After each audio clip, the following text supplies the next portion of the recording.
Thanks, Daniel. Parish by parish headlines. We start in Lafayette, where we're getting a sneak peek of the new Lafayette Regional Airport terminal. Construction is expected to continue until September of 2021. Our Chris Welty is at the airport. And Chris, is this project on schedule at this point? Marcel, we're told the project is on schedule and under budget. We're also told that any rain that we've had in the recent weeks has not delayed this project at all. Now, once construction is complete, the new terminal is sure to be expected to be the crown jewel of Lafayette. The new Lafayette Regional Airport terminal is double the size of the current building. There will be 5 jet bridges with the option to add 2 more. The terminal is being built with growth in mind. The gate areas will be built to hold 737 traffic, which currently does not service the Lafayette area. However, in the event that aircraft get larger that come into here, which they are, the airport will be able to grow with that demand. There will be 3 main entrances. The first floor will house airline ticket counters, baggage claim, and rental car kiosk. As for upstairs, the checkpoint will have 2 security lanes with the ability to expand to 3. One thing Lafayette Regional is looking to do is to allow non-flyers to come past the TSA checkpoint to enjoy some of the amenities of the new terminal. We'll be working with TSA where they can come in, individual can come, get a pass, go through the proper screening, and then come in, enjoy a meal at the airport, watch aircraft, and then leave and continue on with their day. The airport will have several restaurants, a bar, and a small shop. Also, there will be sprawling views of the runway. Lafayette Regional Executive Director Stephen Piku expects the airport to continue being a major economic driver for Acadiana. For every dollar that's spent in an airport, it's a 4 times multiplier, so it creates $4 in the community. People coming into Lafayette to visit, for work, for pleasure. This will be their first glimpse into what Lafayette's all about. With a larger facility, the airport will also be adding multiple new jobs. Now tonight at 6, details on if the Lafayette Regional Airport has any plans to grow beyond a regional hub. Live in Lafayette, Chris Welty, KATC TV3. In Iberia Parish, the district attorney's office for the 16th JDC has dismissed the 500 motions to recuse Iberia Parish Judge Lori Landry. A retired judge was hearing hundreds of requests to have Landry removed from her cases after she criticized prosecutors for mistreating black defendants. Judge Landry says the Iberia Parish DA's office unjustly incarcerates black people. A man featured on Acadia Crime Stoppers is now in jail. Curtis Guidry was arrested on 2 counts of attempted second-degree murder. Guidry is accused of firing several rounds at a car on Martin Luther King Jr. Boulevard in Church Point. 2 people were inside. No one was hurt. Police say the shooting was a retaliation. Guidry is now in the Acadia Parish Jail. In Vermilion, Delcombe police are looking for 2 men captured on surveillance video stealing out of a mailbox. The box is located at Sean's Cajun Meats and Grocery and contained a Christmas gift for the grandson of one of the victims. If you have any information about who those guys are, you're asked to call police. Happening now in Evangeline Parish, public hearings are underway for the Pine Prairie Village Council to possibly amend the 2019 budget and ordinance proposing the 2020 budget. Both ordinances were introduced last month during a council meeting.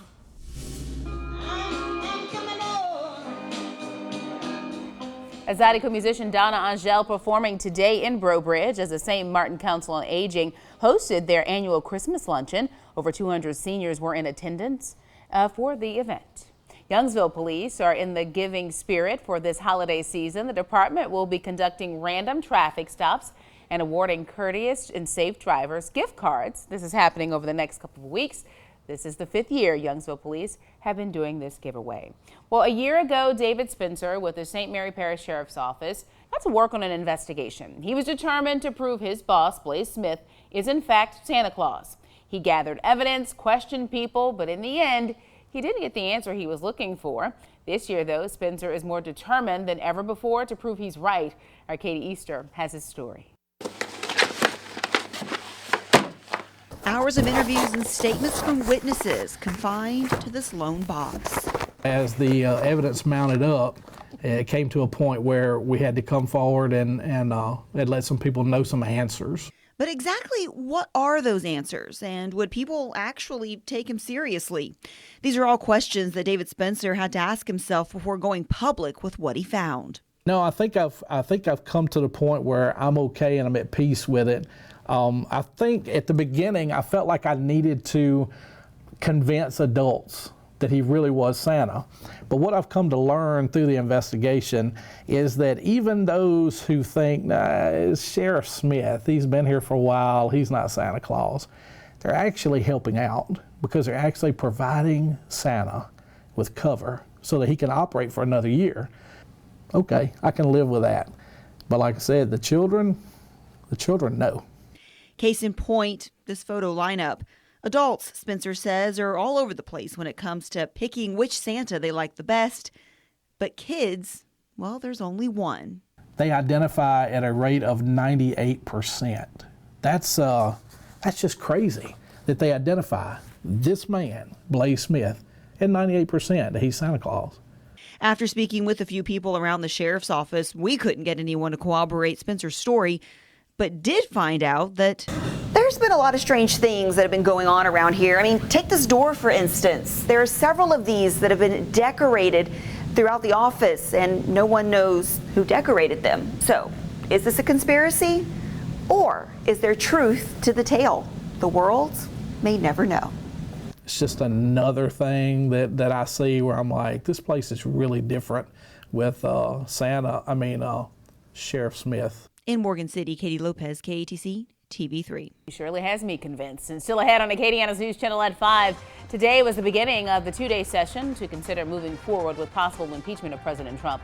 We'll have national news in just a bit, but first, Daniel's full forecast for where you live. You're watching Acadiana's News Channel at 5. Iberia Parish Crime Stoppers Crime of the Week.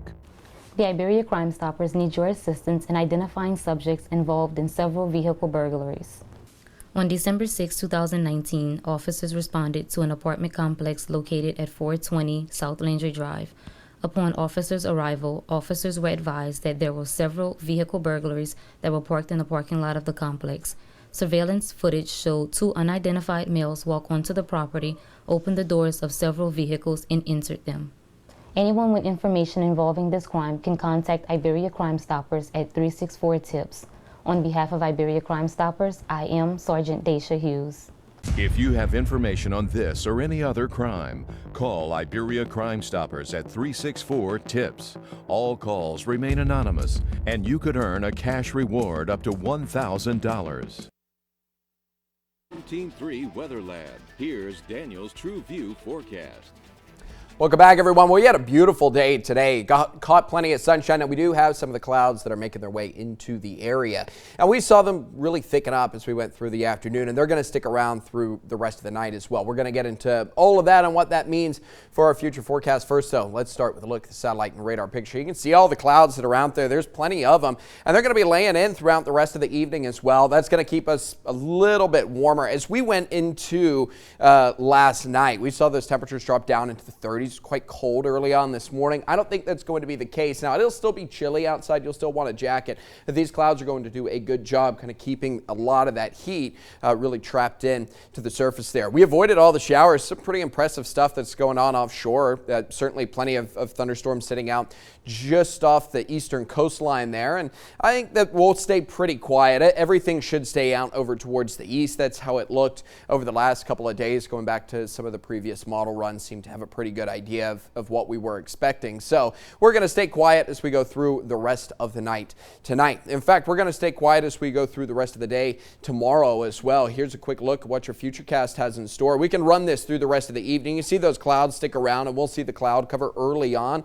Now, I do think as we get further into the afternoon, though, eventually we'll see them push their way out over towards the east. Clearing may take a little bit of time. It may be lunchtime before we start to see some sunshine, but I do think that we get it up through the evening, and that's going to lead for a pretty nice night. We've got a really pretty weekend coming up. Saturday and Sunday both. Plenty of sunshine. I do think some clouds start to back into the area by the time we get into Sunday, but we'll stay pretty nice for Saturday. No real problems going into the weekend. Plenty of sunshine. Temperature-wise, though, we are going to warm up, and we'll be in the 70s as we get further into the weekend. In fact, I think a pretty warm weekend coming up, and we'll see the temperatures a little bit warmer as we get into the day tomorrow. This is what we're waking up to. A lot of cloud cover, upper 40s, low 50s. I think we probably get down a little bit cooler than that. I think these numbers coming in just a little bit on the warm side.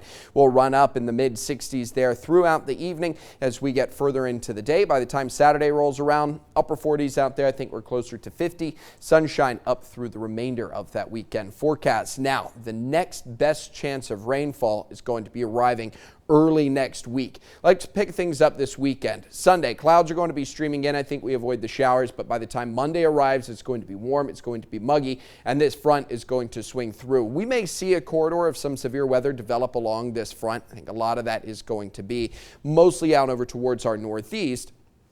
We continue to see the rainfall through the rest of the day on Monday, and then eventually clearing as we go through the day Tuesday. So you'll see some rain chances there for Tuesday. Keep in mind that that's the very beginning of the day. It's mostly going to be in the morning. And then back behind that front, take a look at some of these temperatures. This is what we're going to be looking at, and you can see a pretty substantial drop going from Monday on into Tuesday. I think our next chance for a freeze is going to be midweek next week. I think temperatures probably fall down to about 33 to 30 degrees in some areas. 46 for your low tonight, though. So clouds moving in. I think we're going to be warmer than what we were last night. Certainly 69 for your high tomorrow. Partly sunny skies early on. A quick look here at your 10-day forecast. Temperature-wise, we warm through the rest of the weekend. Real warm on Monday. Be on the lookout for some thunderstorms. Can't rule out severe weather for Monday just yet. We're a little further away, a little too far away to say yes or no for sure, but something to monitor over the weekend. All righty, thank you, Daniel. Still ahead on KATC, Facebook is looking for a new board to help monitor content. We'll tell you more at 5:21, but first, new information on the session to consider the historic charges against President Trump. Capitol Hill lawmakers in the House Judiciary Committee are in a marathon session considering impeachment of President Trump. Democrats are charging the president abused his power and obstructed justice and are hoping to potentially vote before the end of the day. Here's ABC's Rachel Scott on Capitol Hill. Committee will come to order. The battle over impeachment triggering a blistering debate. Our Republican colleagues are working overtime to try to convince us that we didn't see what we saw with our own eyes and we didn't hear what we heard with our own ears. This amendment strikes Article 1 because Article 1 ignores the truth.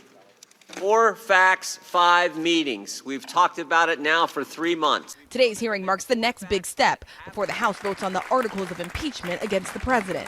Democrats say the evidence is clear. Trump committed high crimes and misdemeanors, charging the president with abuse of power and obstruction of Congress. Is any one of my colleagues willing to say that it is ever okay for a president of the United States of America to invite foreign interference in our elections? Not a single one of you has said that so far. Democrats allege the president engaged in a pressure campaign, leveraging military aid for investigation into Joe Biden and his son.